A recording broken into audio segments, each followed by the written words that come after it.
ሰላም ሰላም፣ እንዴት ናችሁ? የብርቱ ሚዲያ ተከታታዮች ለመቶ ቀን የሚቆይ 100 ክፍሎችና ስልጠና ተዘጋጅቶላችኋል።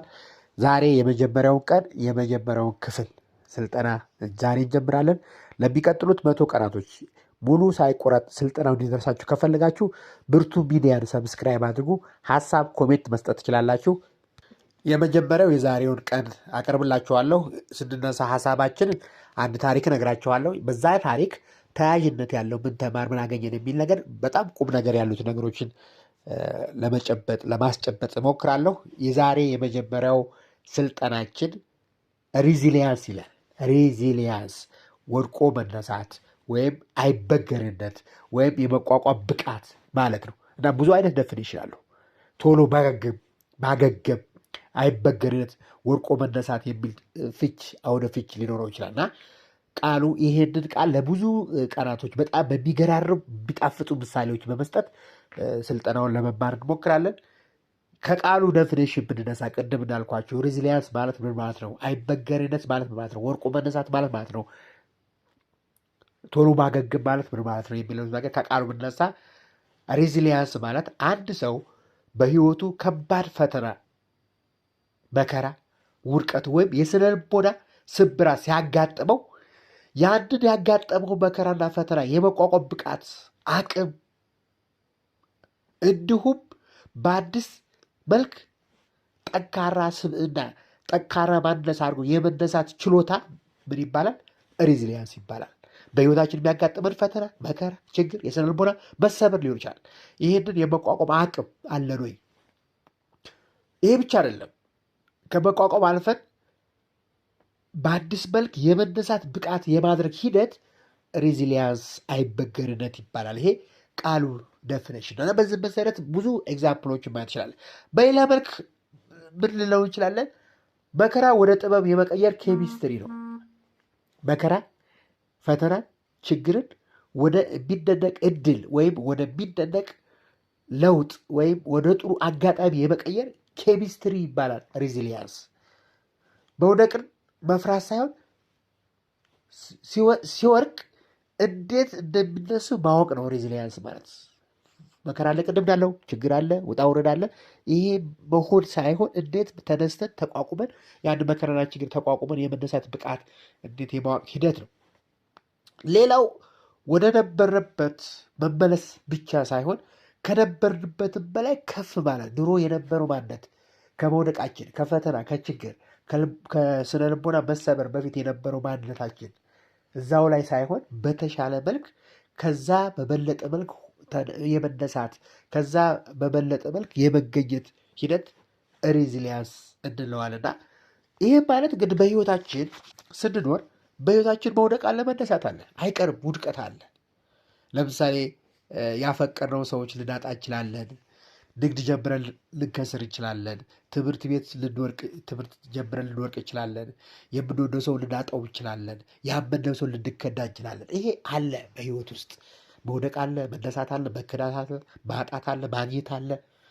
ይሄ ነገር አለ እና ይሄን ነገር የመቋቋም ብቃትና ችሎታ የመፍጠር ሂደት ነው። ስለዚህ ይሄንን አይበገርነት የሚለውን ወይም ሬዚሊያንስ ወድቆ መነሳት የሚለውን በአንድ የመጀመሪያው ምዕራፋችን ላይ የመጀመሪያው ክፍላችን ላይ የጃፓን ውስጥ የተሰበረው ብርጭቆ ታሪክ እናነሳለን።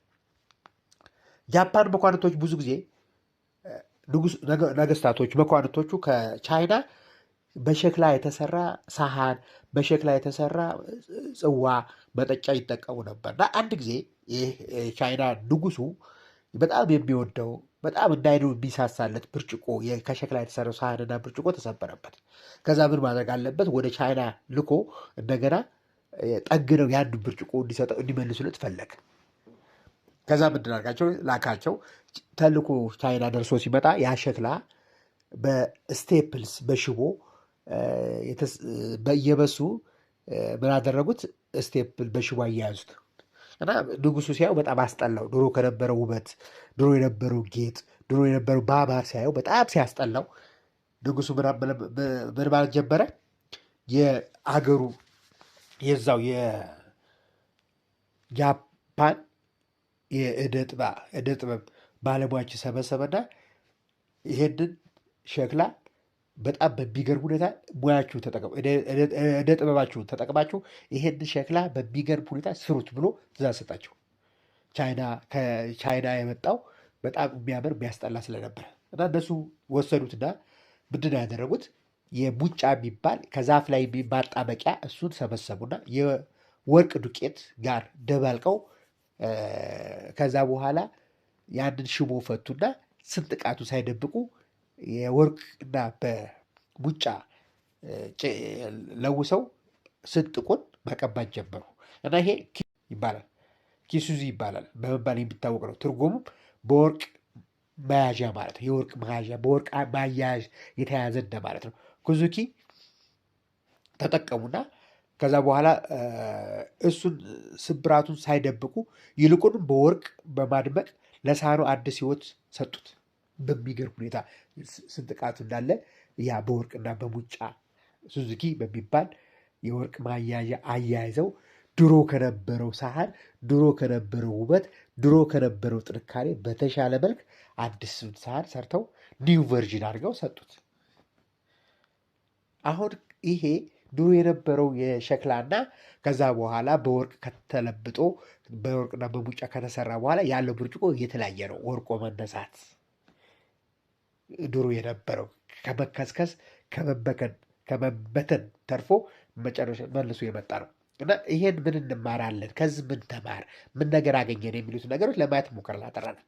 የመጀመሪያው እድሳት ከስብራት በኋላ ምን ተፈጠረ ነው። አንድ ነገር ስለተሰበረ ብቻ አገልግሎት አይሰጥም አቁቶላት ማለት አይቻልም። እንዲያውም ይሄ ብርጭቆ በወርቅ ሲጠገን ከመጀመሪያው ይልቅ ጠንካራና ውድ ማራኪ ሆኖ መጥቷል። አንዳንድ ጊዜ መከራ፣ ፈተና፣ ችግር በህይወታችን ሊያጋጥም ይችላል። ያን ችግር ተቋቁመን በብቃት በተነሳን ቁጥር ድሮ ከነበረው ማለት ለስን ኤክስፒሪየንስ ያለን ልምድ ያለን በጣም የሚያምር የተዋበ ማንነት ይዘን ነው ብንነሳው ነው። ስብራት የመጨረሻ አይደለም። ፌለር ኢዝ ኖት ዘ ኤንድ ይላል። አንድ ዕቃ ስለተሰበረ ብቻ አገልግሎት አበቃ ማለት አይደለም። እንዲሁም በወርቅ ሲጠገን ከመጀመሪያው ይልቅ ማራኪ ሆኗል። በህይወታችንም ውድቀት ወይም ስብራት ሲገጥመን እንደ ፍጹም ፍጻሜ ሳይሆን እንደ አዲስ ጅማሮ ማየት እንዳለብን ያስተምረናል። በህይወታችን ውድቀት ወይም ስብራት ሲገጥመን እንደ ፍጻሜ ሳይሆን እንደ አዲስ ጅማሮ ማየት እንዳለብን ነው የሚያስተምረን። ሌላው የማይናወጥ ጥንካሬ ስትራክቸራል ስትሪንግዝ አገኘ። ድሮ የነበረው ጥንካሬ ይልቅ አሁን በአዲስ ማንነት ከስብራቱ በኋላ ወርቆ ከተነሳ በኋላ ስትራክቸራል ስትሪንግዙ በጣም ጠንካራ ሆነው ሙጫና የወርቅ ቅልቅል ከደረቀ በኋላ በዛ ተያይዞ ከደረቀ በኋላ ከመጀመሪያው ሸክላ ይልቅ በጣም ጠንካራ ሆኖ ተገኘ። ወርቆ መነሳት ማለት ነው። ምክንያቱም መከራን ወደ ጥበብ መለወጥ ማለት ነው። ችግርን ቻለንጅን ወደ ጥሩ እድል የመቀየር ሂደት ማለት ነው። ስለዚህ ትራንስፎርሚንግ ፔን ኢንቱ ዊዝደም የሚባለው ለዛ ነው። መከራ ዝም ብሎ ማለፍ ብቻ ሳይሆን ከመከራ ጥበብን መቅሰም ራስን ይበልጥ ውድ አድርጎ የመገንባት ጥበብን ይሰጠናል። ሌላው ፖይንት የማይደገም ልዩ ማንነት ዩኒክነስ። 4 ብርጭቆ ቢሰበሩ ሸክላዎች ብንለጥባቸው በወርቁ ብናያይዛቸው በሙጫውና በወርቁ ብናያይ አራቱም የተለያየ ስንጥቃትና ስብራት አላቸው። የአንዱ ውበት ሌላ ውበት ሊተካው አይችልም። ሁሉም እቃዎች በተመሳሳይ መንገድ አይሰበሩም። ስለዚህ እያንዳንዱ በኪንሱዚ የተጠገነ እቃ በዓለም ላይ ብቸኛ ልዩ ነው። ስብራት የወርቅ መስመሮች ላይ ሌላ እቃ ላይ ሊደገሙ ስለማይችሉ አዲስ ዲዛይን ይሆናሉ።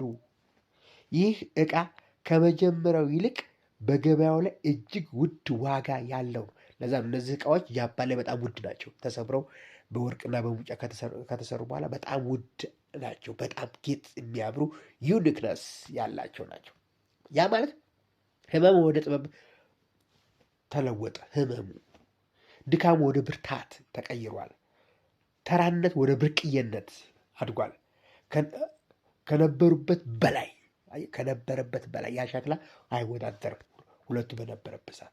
ስለዚህ ይህ ሸክላ የምንማረው ከዚህ ሸክላ የምንማረው ሸክላው ተሰብሮ በወርቅና በሙጫ ከተያያዘ በኋላ ዋጋው በጣም ጨመረ፣ ጥንካሬው በጨመረ፣ ማንነቱ በጣም አደገ፣ በጣም ተፈላጊነቱ አንጸባራቂ ውበቱ ጨመረ እና መከራና ፈተና ባጋጠመን ቁጥር ችግሮች ባጋጠሙን ቁጥር ምን ሊያደርጉን ቻሉ?